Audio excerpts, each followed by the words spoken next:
CBS News has confirmed a second prison guard has been arrested in connection with the escape of two convicted killers in northern New York. Gene Palmer was suspended from his duties at the prison on Friday and questioned for some 14 hours on Saturday. Palmer's worked at the Clinton Correctional Facility for 27 years.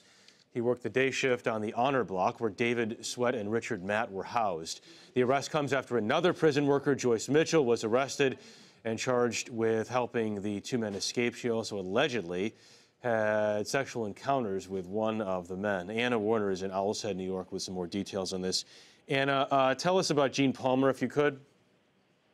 Well, we've just confirmed just a few moments ago with District Attorney Andrew Wiley from Clinton County that Gene Palmer, that they were arresting him, or in the process of arresting him, when the DA confirmed this to me just minutes ago. And we don't really know what the charges are against him yet. We're still waiting to hear. Evidently, they're still working on the charges, according to Wiley, and he was unavailable to give us any more details, obviously, because of that.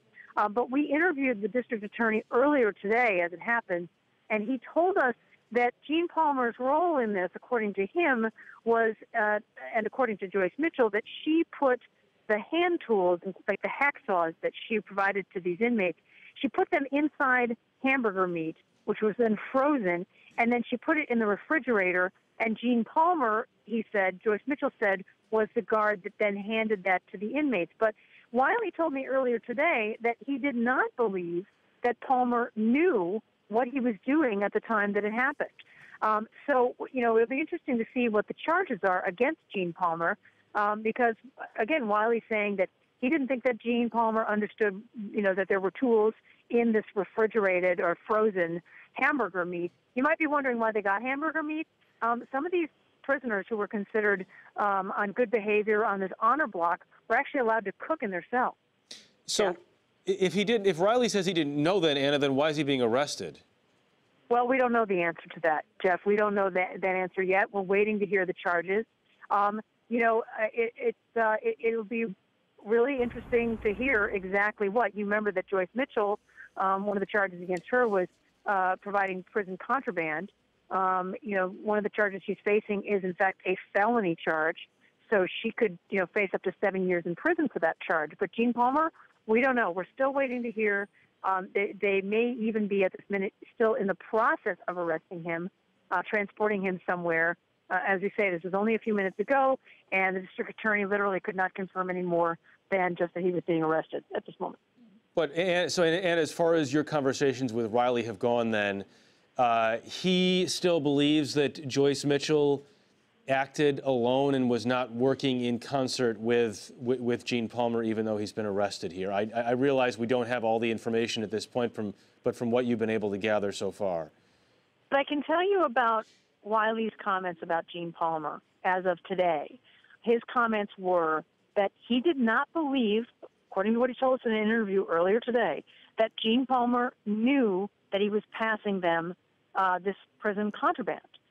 He told us that in an on-camera interview this afternoon. Mm-hmm. So, the question is, if that's the case, is he still being charged with something because of his role, even if he didn't understand what was happening with the contraband, or was there something else that they found that they haven't revealed to us as of yet? As far as other people and whether Joyce Mitchell was acting alone, whether other people may have helped in some way with all of this, we're still kind of waiting to hear about other people. Okay. So, Anna, they believe at this point these guys have a shotgun. Now, the police and the district attorney are both saying that they believe that it is highly possible or likely that the two escapees may have a shotgun, that they may have gotten a gun or guns in some of these cabins or one of these cabins. They said they're kind of hard to track. It's hard to track whether, all the guns that were left in these cabins are still there because, according to locals, some of the hunters do leave their long guns in the cabins because these are hunting cabins, and they can leave ammunition behind as well. So police are operating on the assumption that these two escapees are likely armed at this point, which obviously could present a very dangerous situation for the officers who are trying to catch them. How long do they think do they have any idea at this point, or have they said how long they think these guys may have spent inside this cabin? They have not said exactly how long they spent inside the cabin. I don't know if they could actually know that in any way, really. But what we do know is the police said earlier today, and the district attorney said also, that they are confident that they were in this cabin as of 10:30 Saturday morning. You'll recall that one of the owners of the cabin came to the cabin, said that he had startled someone and that he saw one man running off. But the district attorney confirmed for me today that they found DNA on multiple pieces of evidence from the cabin, and that DNA was from both Richard Matt and David Sweat, both escapees. So, again, confirming that both men, according to the DA, were in this cabin.